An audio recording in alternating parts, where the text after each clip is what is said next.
Gracias por acompañarnos en su programa de Caldero Político en Línea aquí en i.com. Un programa de análisis político que siempre nos hemos distinguido por tocar los temas de carácter estatal y municipal y también nacional de lo que sucede últimamente en el ámbito contextualizado, sobre todo en la entidad federativa de Colima.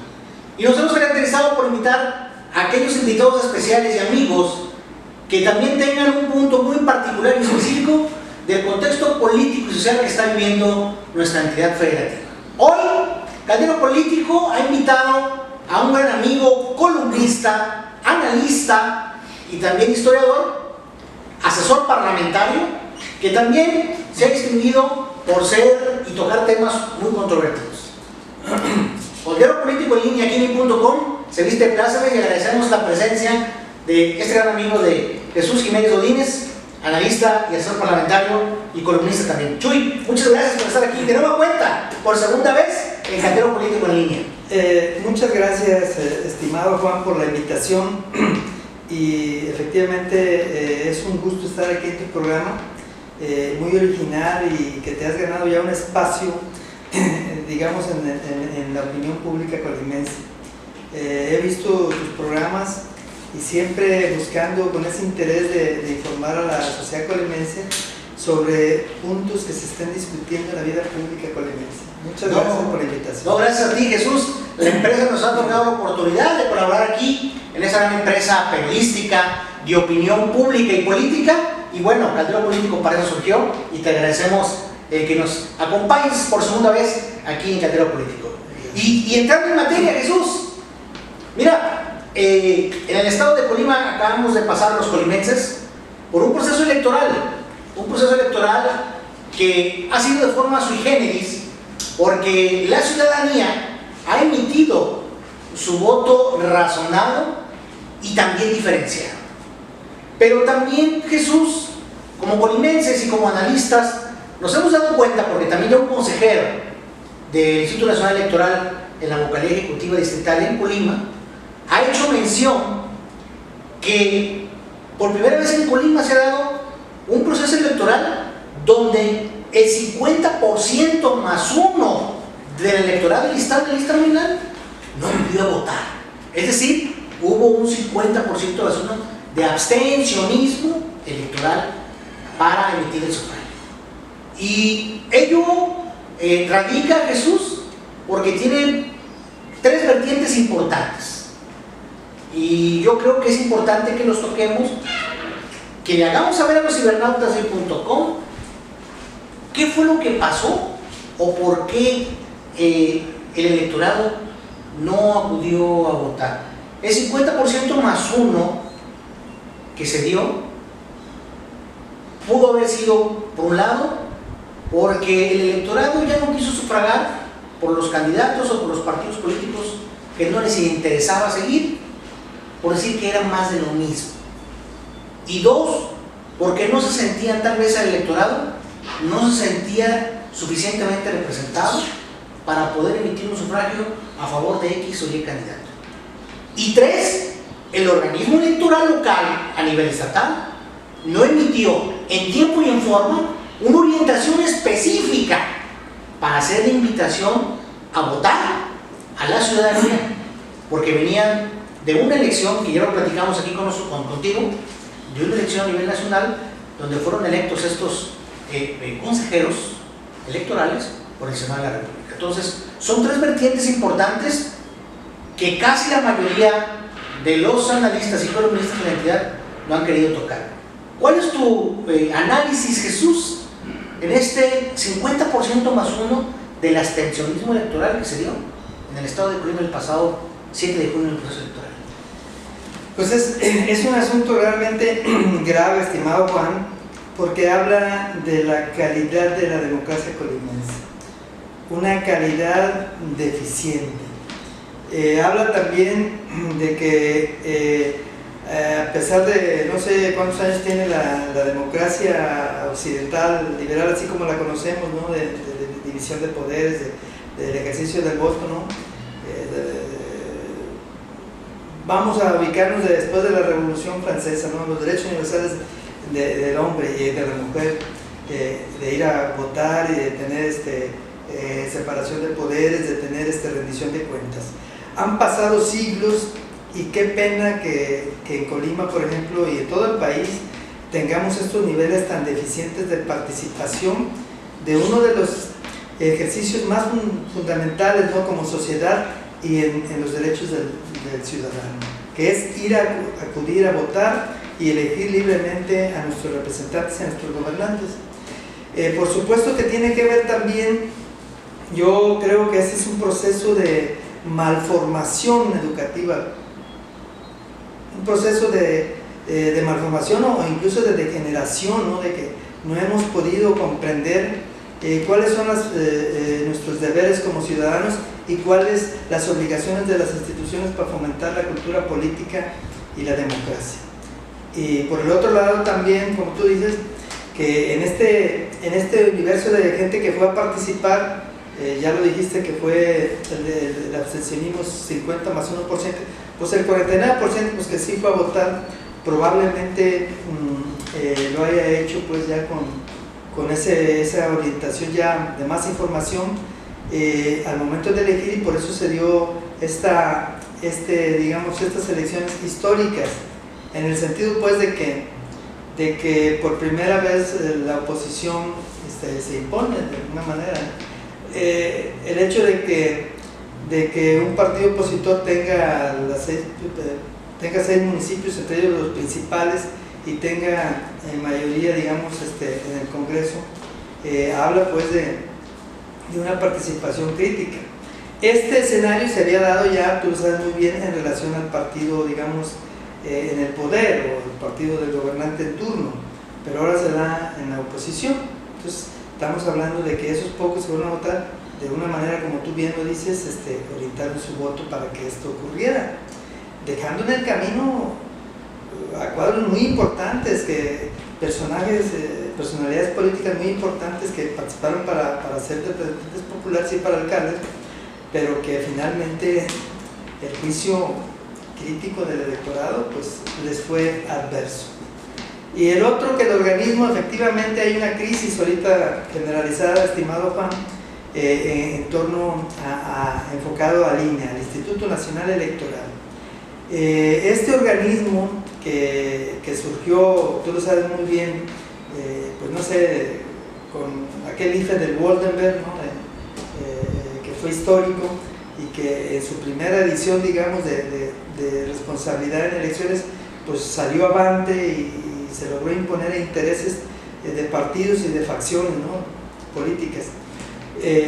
Ahora ha venido digamos, en un descenso terrible, porque este Consejo, este Instituto Nacional Electoral, este Consejo General del INE, pues prometía, porque se decía que estaba ahí pues un joven destacado como digamos, como presidente del organismo, que es Lorenzo Córdoba, y sobre el cual se apoyó mucha polémica por aquella entrevista que tuvo con el líder indígena, que no, que ya está en discriminación. No, sí, y es una pena porque fíjate que su señor padre, como dicen todos, Arnaldo Córdoba, es una personalidad importantísima en la cultura política, digamos, en el mundo intelectual, pero que es una pena que Lorenzo Córdoba no haya podido imponerse a las fracciones legislativas e imponerse al interior del propio Consejo General, él como un voto más, pero imponerse ahí para cuidar la metodología de selección, estimado Juan. La metodología de selección de los órganos públicos locales, o de los integrantes, de los consejeros de los órganos públicos locales, se vició en su etapa ya culminante. Se hace un proceso de selección, se apela a currículos, experiencia, una serie de exámenes, pero fuimos viendo, quienes seguimos este procedimiento y que participamos incluso en él, fuimos viendo cómo al final se fueron imponiendo intereses de partido en el Consejo General a través de los representantes también, digamos, de los partidos en el legislativo. Quiero decirlo contundentemente en forma crítica que Lorenzo Córdoba se dobló ante esa presión de partidos y de intereses partidistas en el seno del Consejo General. Todo eso lleva a una crisis a este organismo, al Instituto Nacional Electoral, y agrega ese capítulo tan lamentable en que el consejero presidente se refiere a los indígenas, mofándose. Creo que este hombre tendrá que renunciar, y es una renuncia que tiene que venir de él mismo, como un asunto, digamos, ético o de tipo moral, pasando ya, concluyendo, digamos, ya el proceso electoral hasta que no se resuelvan todos los... Yo creo que en ese punto, Jesús, ¿estarías de acuerdo conmigo? Si la actual consejera presidenta Valladares, aquí en el estado de Colima, tuviera la calidad moral para emitir su renuncia, ante el gran error que tuvo bien hacer ante un comunicador de un medio televisivo nacional, darle la supuesta primicia de que iba ganando un candidato sobre otro candidato, da un resultado adverso, y después le diga a los medios de comunicación: señores, me equivoqué. Es un error garrafal de una presidenta de un organismo electoral emitir un pronunciamiento de un resultado cuando lo tenía que hacer anteriormente ante el Consejo General del Instituto Electoral del Estado, y a partir de ahí emitir una resolución de un posible ganador. Entonces, creo que en esa tesitura hay errores de los dos, tanto de Lorenzo Córdoba a nivel nacional como de Valladares aquí a nivel estatal, ¿no? Sí, sin duda, estimado Juan,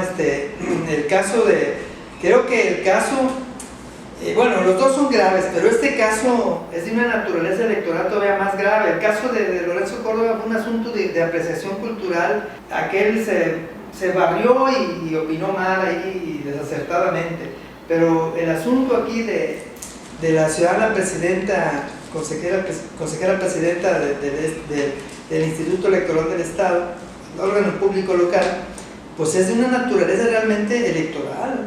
Si fue un error así tan grave, es insostenible, o sea, es como te diré, absolutamente... ¿El ser novata en una elección se puede pasar? No, absolutamente lógico que tenga que renunciar. Y luego, sembró dudas que van a quedar ahí, manejó conceptos, no fue un error simple, estimado Juan, en mi apreciación, porque manejó conceptos.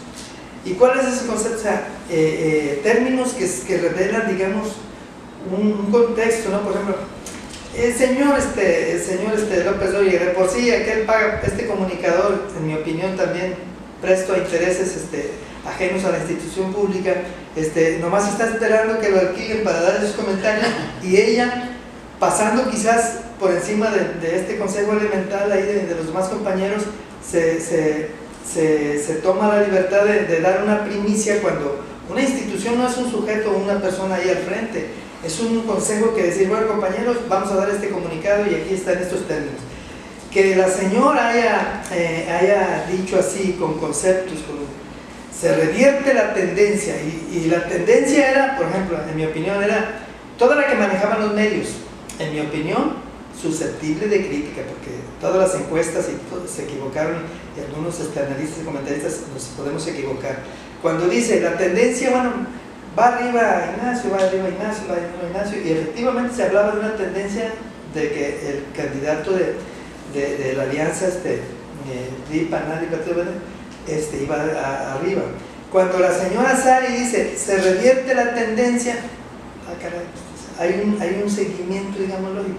Por eso es un asunto que amerita su renuncia determinante. Por ahí decía un diputado representante coordinador del Partido Revolucionario en el Congreso que no era necesario la renuncia de la señora Valladares.